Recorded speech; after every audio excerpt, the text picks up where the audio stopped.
ഒറ്റയ്ക്ക് ഭൂരിപക്ഷമില്ല. ജനങ്ങൾ നടത്തിയ വിമർശനങ്ങൾ പാടെ തള്ളാതെ അത് ഉൾക്കൊണ്ടുകൊണ്ട് പ്രവർത്തനങ്ങളിൽ വേണ്ട തിരുത്തലുകൾ നടത്തി മുന്നോട്ടു പോയാൽ മൂന്നാം വട്ടവും കേരളത്തിൽ പാർട്ടിക്ക് അധികാരത്തിലെത്താൻ കഴിയുമെന്ന് CPM കേന്ദ്ര കമ്മിറ്റി അംഗം ഡോക്ടർ തോമസ് ഐസക് അഭിപ്രായപ്പെട്ടു. CPM തലയോലപ്പറമ്പ് ഏരിയ സമ്മേളനത്തിന്റെ സമാപന സമ്മേളനം ഉദ്ഘാടനം ചെയ്ത് പ്രസംഗിക്കുകയായിരുന്നു അദ്ദേഹം. BJP കേന്ദ്രത്തിൽ വീണ്ടും അധികാരത്തിൽ വന്നെങ്കിലും പഴയ പോലെ കാര്യങ്ങൾ അവർക്ക് ഒറ്റയ്ക്ക് നടത്താൻ കഴിയാത്ത രീതിയിൽ അഹങ്കാരത്തിന് ജനങ്ങൾ കൊടുത്ത മറുപടിയാണെന്നും അദ്ദേഹം കൂട്ടിച്ചേർത്തു. ഈ ലോക്സഭാ തെരഞ്ഞെടുപ്പിലെ തിരിച്ചടിയുന്നത് എങ്ങനെ കുതിച്ചുയരാം എന്നുള്ളത് സംബന്ധിച്ച് നമ്മൾ ചർച്ച ചെയ്തുകൊണ്ടിരിക്കുക.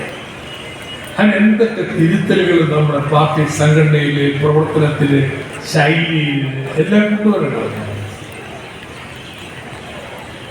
ജനങ്ങളുടെ വിമർശനം നടത്തിയിരിക്കുക നമ്മളെ കുറിച്ചൊക്കെ.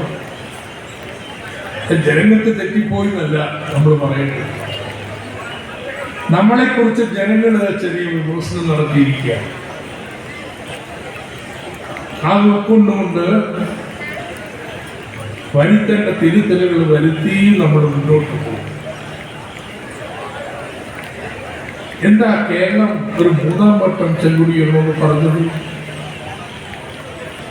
രാജ്യത്തിന്റെ മുന്നിൽ ഒരു പ്രത്യാശയായിട്ടാണ് കേരളം നിൽക്കുന്നത്.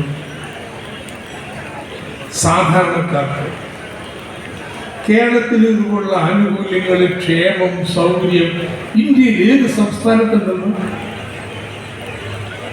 ഇവിടെ ഇരിക്കുന്നവരിൽ ഒരു 25% പേർ 60 കഴിഞ്ഞവരാണ്. സെൻട്രൽ ജംഗ്ഷന് സമീപം നടന്ന സമ്മേളനത്തിൽ പുതുതായി തെരഞ്ഞെടുക്കപ്പെട്ട area secretary doctor CM Sukumaran അധ്യക്ഷത വഹിച്ചു. സെക്രട്ടേറിയറ്റ് അംഗങ്ങളായ advocate PK Harikumar, K Selvaraj, MP Jayaprakash തുടങ്ങിയവർ സംസാരിച്ചു. സമ്മേളനത്തിന് മുന്നോടിയായി ആശുപത്രി കവലയിൽ നിന്നും ആരംഭിച്ച പ്രകടനത്തിൽ നൂറുകണക്കിന് പ്രവർത്തകർ അണിനിരന്നു.